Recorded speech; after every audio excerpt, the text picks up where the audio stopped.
আল্লাহর কসম করে বলি, যে সমস্ত নারীরা স্বামীকে অভিশাপ দেয়, ও মরে গেলেই বাঁচতাম, ওরে ছাড়িয়ে দিলেই বাঁচতাম, ওর পালে এসে শান্তি হলো না, আমার কপালে সুখ হলো না, বড়া পড়া মরে না কেন, বড়া পড়ার সংসারে এসে সুখ হলো না, এই হারামজাদার সংসারে এসে সুখ হলো না, আল্লাহর কসম করে বলি, যে সমস্ত নারীরা স্বামীকে অভিশাপ দিবে, ইয়াউমুল কিয়ামতের ময়দানে বিনা হিসাবে তারা জাহান্নামে প্রবেশ করবে। জোরে বলেন আল্লাহু আকবার।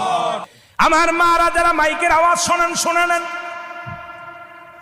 যত আপনার নামাজ, আপনার রোজা, আপনার হজ সব কিছু বরবাদ হয়ে যাবে যারা স্বামীকে লানত করবেন, স্বামীকে যারা অভিশাপ করবেন, স্বামীর বিরুদ্ধে অভিযোগ করবেন, স্বামীর প্রশংসা করবেন। আল্লাহর দরবারে আপনি নেকি পাবেন, আল্লাহর দরবারে নফল বন্দেগী পাবেন। সারা রাত পরে আপনি ইবাদত করেছেন, আর একবার বলেন, আপনার মার কাছে বলেন।